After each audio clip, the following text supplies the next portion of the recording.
Meninas e meninos, tudo bem com vocês? No vídeo de hoje eu vou fazer uma slime.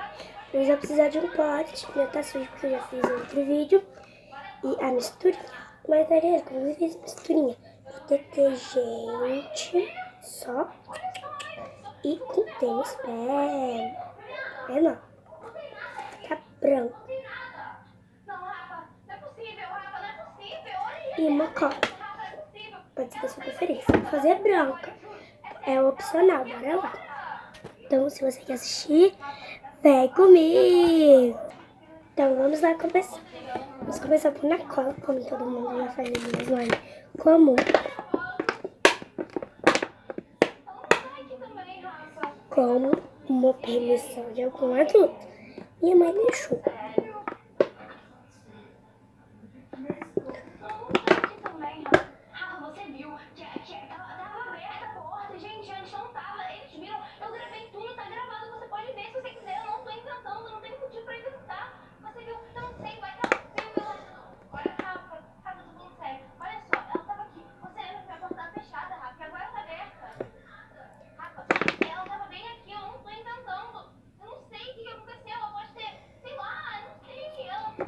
Vamos por.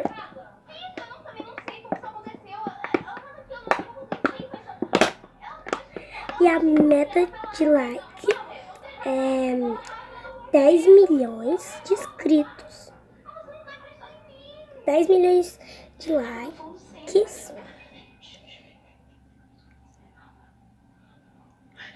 Quando chegar a 10 milhões, eu vou gravar um vídeo, eu e todos meus primos. Passaram 1 minuto. Vou apertar a cola que já volto. Já pus a cola, depois esse tanto. Agora vamos mexer.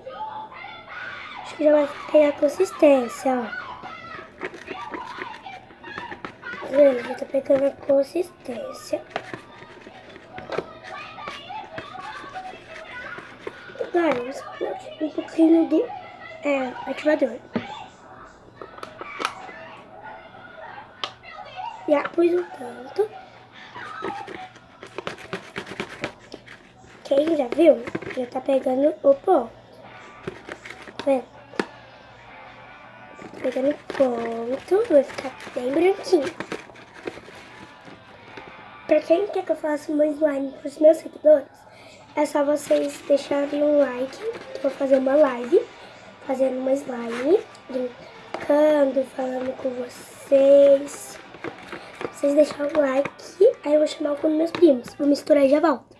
Eu já volto com ela prontinha, meus amores. Eu tô voltando, meninas e meninos, só um minutinho. Então, gente, esse foi o vídeo. Espero que vocês tenham gostado. Se gostou, deixa seu like. Um beijo no coração. Tchau!